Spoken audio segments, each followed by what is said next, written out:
Dating as a single mom of twins was never the plan. Neither was walking into my bedroom and finding my husband in bed with my sister when the girls were 9 months old. After the divorce, I spent 3 years focused only on my daughters and my photography studio. Dating didn't exist in my brain. Then Martin walked in, needing headshots for his new therapy practice. Tall, salt and pepper beard, soft eyes, specialized in childhood trauma. He noticed the twins' photo on my desk and just said, "Your daughters are beautiful." No questions, no judgment. Coffee turned into lunch, then walks in the park. He listened, remembered my coffee order, brought picture books for when the time is right. When I finally introduced him to Lily and Emma, he sat on the floor and let them come to him. He made gummy bear pizzas with them, helped with car seats, watched them for Mother's Day so I could sleep in. I started to believe this might be our second chance. At Emma's preschool recital, she froze on stage. Before I could move, Martin calmly went to the front, whispered something, and she finished smiling. I was still thanking him in the parking lot when a woman pushing a stroller called his name. She turned the stroller so I could see the baby, a little boy with Martin's eyes and dimples.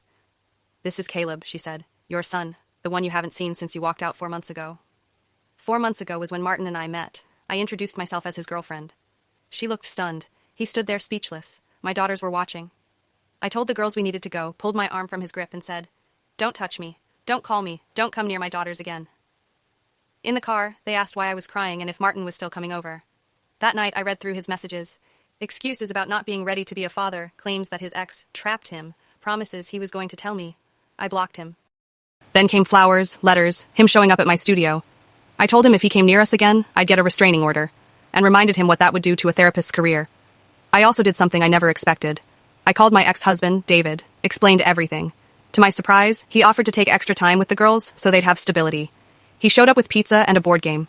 The girls lit up. In the kitchen, he said awkwardly, "What that guy did is messed up. Don't let it make you think you don't deserve better." A couple of weeks later, Caleb's mom, Jessica, came to my studio. She apologized for how I'd found out and told me her side.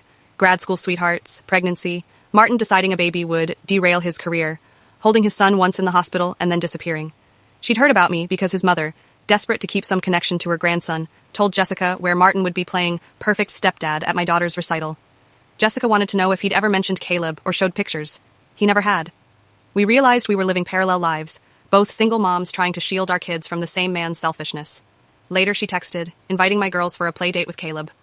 At the park, the twins immediately attached to him like big sisters. Jessica and I sat on a bench and joked about the Martin Survivors Club. Over time, our play dates became regular, and our conversations shifted from him to daycare, school, money, exhaustion. We became friends. Then David called one morning. Jessica had sent him screenshots, Martin's dating app profile, where he used photos of himself with my daughters, pretending they were his kids. That was my breaking point. I filed for a restraining order, attaching the profile, his old texts, and records of him showing up uninvited. After court, David said quietly, "I've been the bad guy in your story, and I earned that. But watching you protect our girls, you're stronger than I ever gave you credit for." It was strange, realizing the man who'd betrayed me was now stepping up more than the one who'd seemed perfect. Months passed. Jessica brought cupcakes to celebrate when the restraining order was served. "To freedom from manipulative men," she toasted, "and to the family we choose."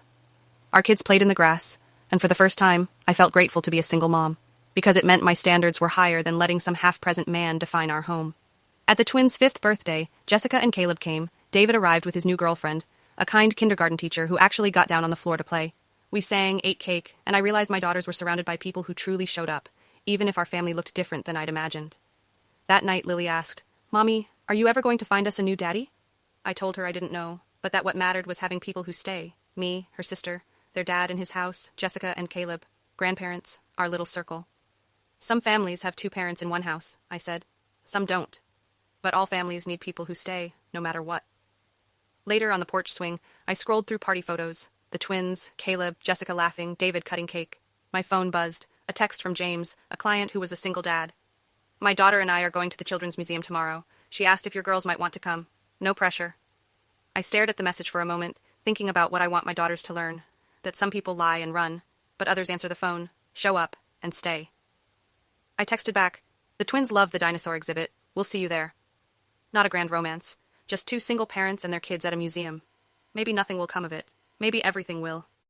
But thanks to Martin, I know one thing for sure. I'll never again mistake charm for character. And my daughters will grow up knowing the difference.